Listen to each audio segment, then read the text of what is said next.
మాకు ముగ్గురు మగపిల్లలమైతే ముగ్గురు కోడళ్ళు. మా అన్న పెద్ద అన్న నాకంటే పెద్దోడు, ఆయన ఎవరికి కనపడ్డు. మా తమ్ముడు జాన్సన్.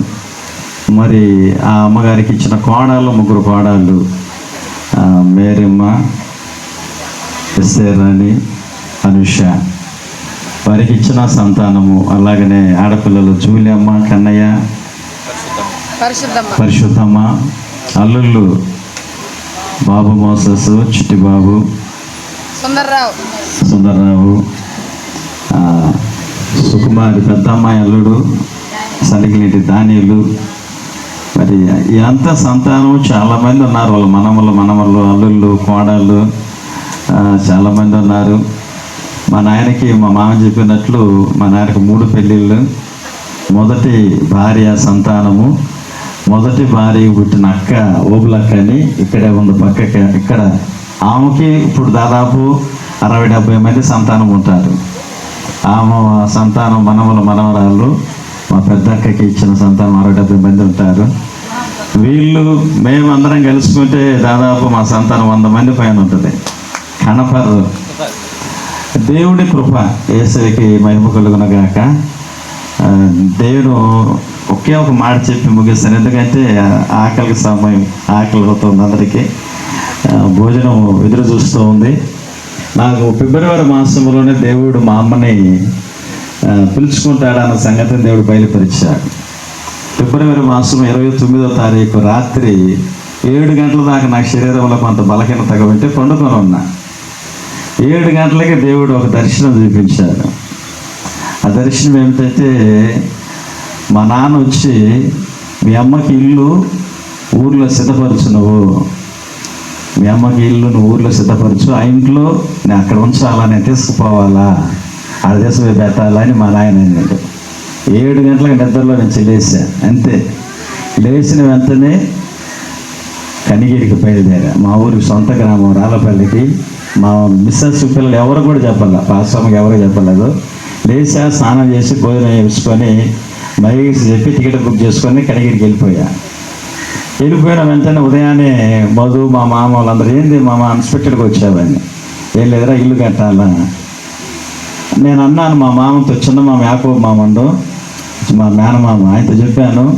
నేను 6 గంటలకు బస్సు దిగిన మాట చెప్పిన వెంటనే ఆయన 4 మనుషులు తీసుకువెళ్ళి పోయి స్థలమంతా శుభ్రం చేసి స్టార్ట్ చేశారు. ఇక నా దగ్గర డబ్బులు లేవు. నేను మధుని అడిగాను, రా డబ్బులు లేవు, ఇల్లు కట్టాలా. ఏమన్నా పర్వాలేదు మామ, మనకు తెలిసిన కొట్టు ఉంది, ఎంతైనా అప్పిస్తాడు అని అంటే, అతని దగ్గర పెడితే ఏం కావాలో తీసుకుపోమని చెప్పాడు. అంట నీకు ఎంత మెటీరియల్ కావాలో తీసుకుపోమని యమానులను పిలిచాను. నా రండి ప్రార్థన చేద్దామని.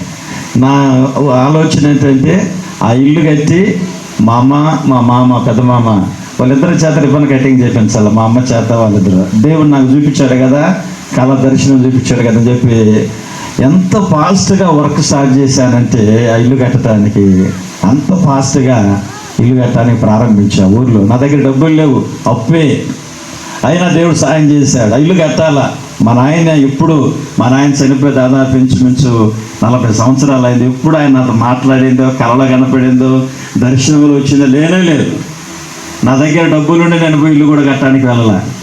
ఆ రోజు ఆ దర్శనం, ఆ కళ నాకు వచ్చింది. ఆ కళను పెట్టి నేను వెళ్ళి ఇల్లు త్వరగా కట్టాను. ఎవరికి అర్థం కావడం లేదు, అన్ఎక్స్పెక్టెడ్గా ఇల్లు కడుతున్నాడని. స్లాబ్ పోసాము, కంప్లీట్ చేద్దామని లోపల అమ్మ పరిస్థితి దేవుడు పిలుచుకున్నాడు. ఎందుకంటే దేవుడు ముందే చూపించాడు. ఆయన పిలుపు మేరకు దేవుడు ఆమెను తీసుకున్నాడు. నేను భౌతికంగా ఇల్లు అనుకున్నా, ఆత్మీయంగా దేవుడు ఆమె కొరకు పరలోకంలో ఇల్లు కట్టాడు. ఆయన ఆ ఇల్లు కట్టి పూర్తి చేశాడని దేవుడు నాకు చూపించి నేను తీసుకుని పోతున్నాను అన్నాడు. అయితే నేను ఆ ఇల్లు అనుకోలేదు, ఈ ఇల్లు అనుకొని ఇల్లు కట్టడానికి ప్రారంభించా. మరి దేవుడు ఆమె ముందుగానే చూపించాడు.